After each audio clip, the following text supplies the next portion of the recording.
Men aren't immature power wielders like that. We don't want to beat down on the woman who knows less than us. We feel a benevolent type of spirit to nurture over her, let her know that we're good. Women wield power way like worse. You trying to crush these men every time you have I should never even bother with your ass. That type of stuff. That's what women do when they have power over men, especially in the form of education. Educated men don't have an issue with women being independent or educated. And when we say independent, it doesn't mean she's bossing the relationship. It's more like she came in with her. It's kind of like the song, Miss Independent. She's got her own thing. That's why I love her. That's kind of where that title came from. And maybe we should have broke down what Miss Independent meant as far as this conversation is concerned. But I find that a lot of the men who are educated as well don't have the issue as much as individuals who are not. So this goes back to when you look at men. We talked about it a little earlier in the back chat, right? Like men are extremely romantic. We're actually very much understanding, especially like you have to look at the way men applaud women in our circles. When women do the same things we do, like when it's in the military, people have some kind of facade going that, oh, men are trying to ostracize women and put us out of our circles. When women do the same thing we do, we cheer for them harder than women do. Women get jealous of other women.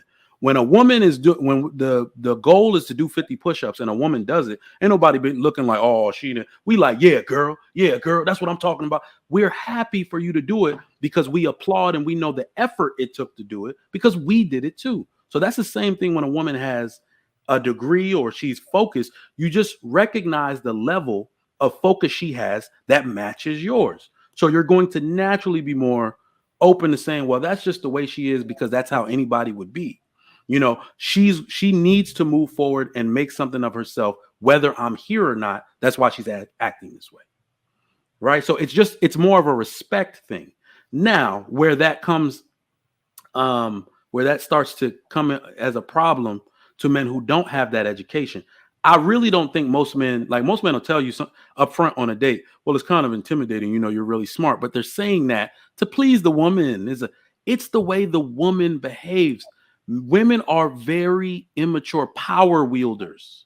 If you have it, you're going to misuse it. Remember, I told you women with power behave like a short man given power over tall men. You wield it incorrectly. You always bringing up your degree. You're always telling them how much smarter you are than them. Men aren't immature power wielders like that. We don't want to beat down on the woman who knows less than us. We feel a benevolent type of spirit to nurture over her, let her know that we're good. Women wield power way like worse. You trying to crush these men every time you have I should never even bother with your ass. That type of stuff. That's what women do when they have power over men, especially in the form of education. We're gonna get to that. Triggerberg, I think he's just like reading my mind here, but it's okay. We're gonna table it for a second because he brought up my next question, but I want to make sure we answer the first question. Yeah. Why do you think Coach K was about to say something? Go ahead, Coach K. Why not Tan? I think Tan was about to go too. But do you want to go, Tan? No, go ahead I'll go because I wanted to go back to the first thing. Yeah, you could. No, you can go. You go ahead. Go ahead. I promise, because I'm still formulating my thoughts, and I'm trying to figure out that when I think of Miss Independent, I'm thinking of a song by Neo. Is it no? Was it Lil Boozy? Is that what? That's what I'm thinking. That's when I stopped listening to music. Oh, so I don't know that okay, Coach K. Yes, that's what I always think of. Oh yeah, there is Neo. So it's basically the same thing. It's just saying she has her own. She can stand alone without a man.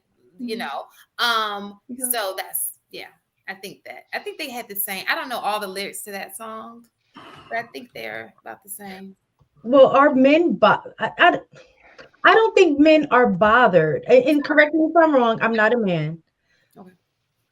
I don't think men are necessarily bothered by women who are independent, like when they're coming into a situation with a woman who going from that definition, with a woman who has her own car, who has her own home, who has, her own things. I don't think that they're necessarily intimidated by that or don't like that.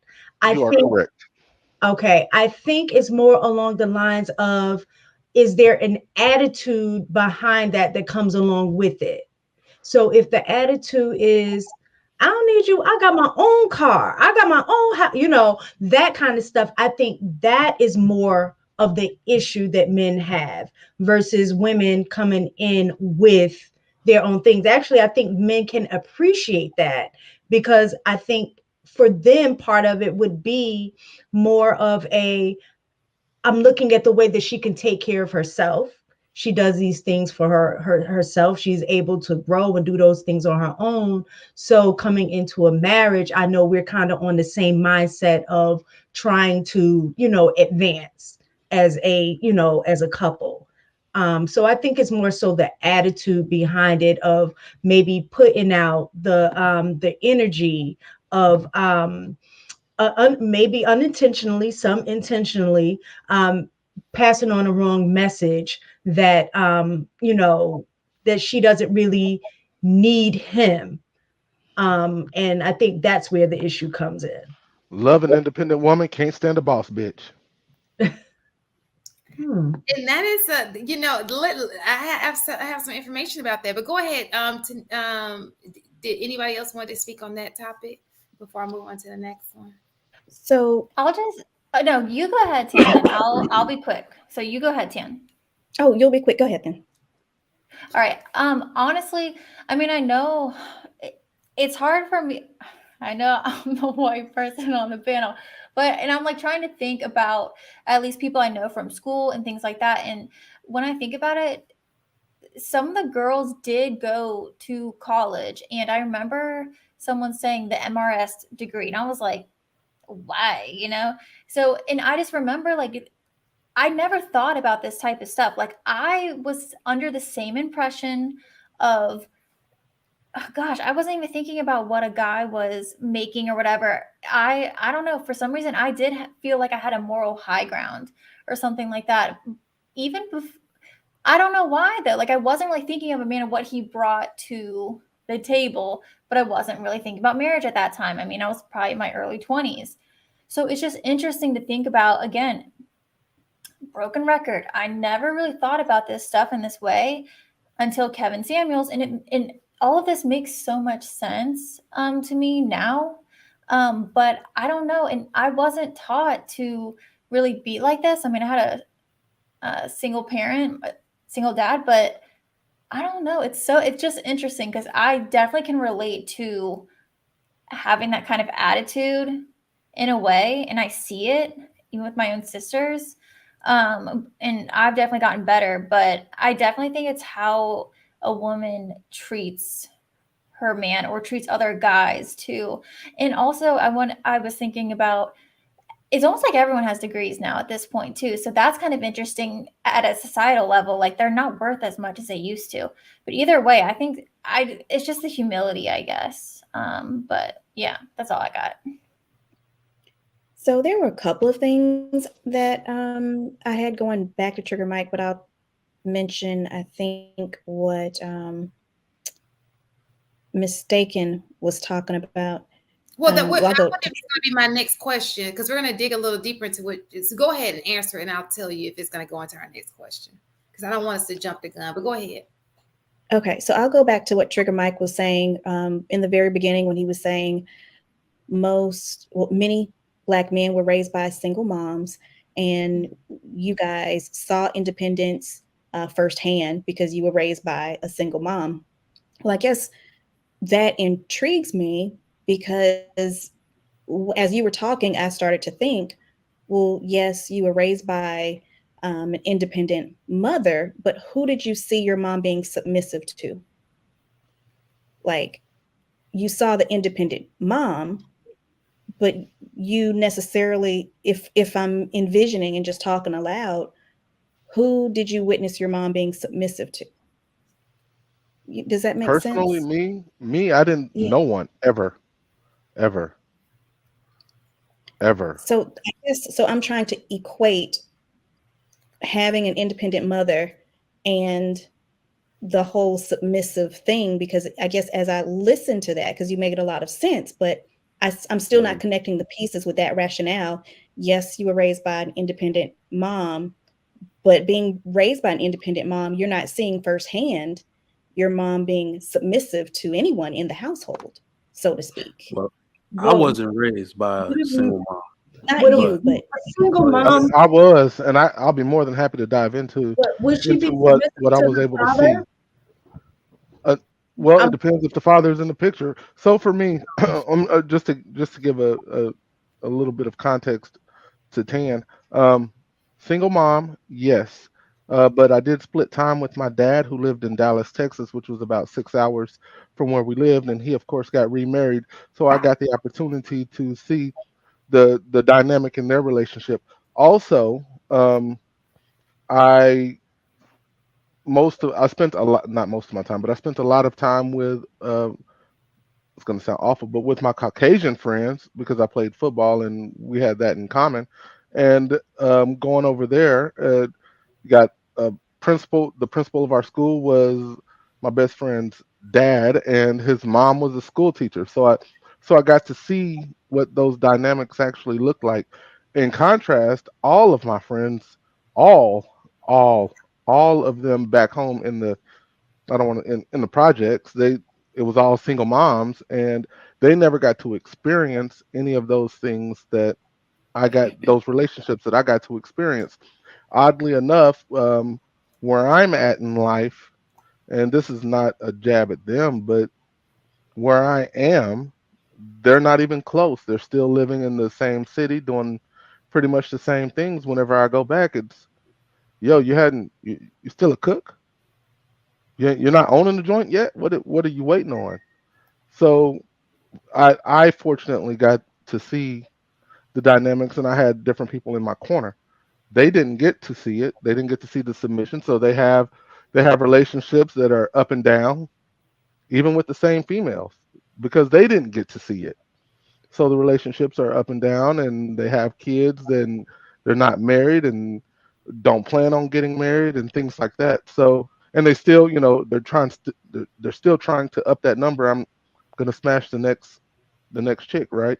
So it's it I believe, because of some of the things I got to witness and got to observe firsthand, is what helped construct me into who I am today.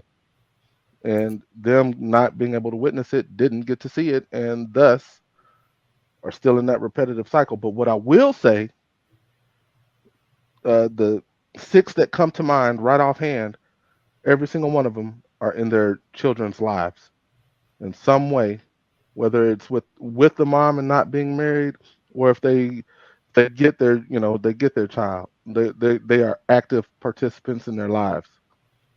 Because I think we all looked at it like, we are not going to be our dads.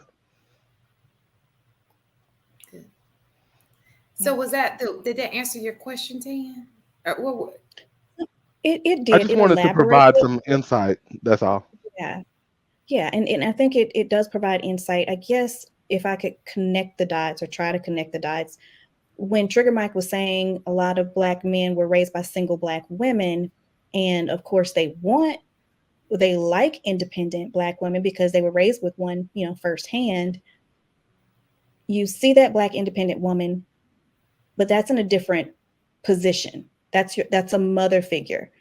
But when you marry a Black independent woman, and that Black independent woman is wanting you to do, and this is me assuming the whole independence role, wanting some things that a man to do equally, like the cooking and the cleaning and things of that nature. Maybe if one is equating that to some of the roles or requests of an independent woman, the Black man hasn't seen the mom be submissive. So when you get with what you see or what you think you want as an independent Black woman, you didn't see your mom being submissive, but now you're with an independent Black woman, and maybe she is also not as submissive, just like maybe your mother wasn't as submissive, but you didn't see that in your mom because there wasn't an opportunity to see that. So maybe you think you connect with Black independent women more than you really do. Gotcha. Okay, I see Who, what you mean. me? No, Not, she's just saying in not general. you. Oh no, I I mean I'm okay if you're saying who me, because don't think Oh, she's or if you're talking. saying me, like for me, the way I see it is I I need a woman who is able to take care of herself and be independent that way. And that's the only way I'll actually even have that conversation. Like I'm not gonna walk, like we're not gonna really get into a relationship if you don't have your own, if you're 35, 30 to 35 plus, and you don't have your own car, your own house or apartment, and your own job, you this is, oh my god, this one sounds so bad. You don't really qualify to have that conversation with me. You're not on my radar, and we're not gonna get deep into it. As soon as I identify you're still living with your mom or your baby daddy and you're trying to get out, no, I'm not gonna deal with it. I'm just simply not gonna deal with it. But I'm also not gonna deal with the attitude of the person that does have their own house, their own car, but they that boss bitch. You can't tell me ish. Okay, keep it moving then. You're right. I can't. Take it You easy. know, a good word is interdependent. I like that one. Just saying, like that. If that's something like that, well, whatever. We move on. But you know what I mean. We got you.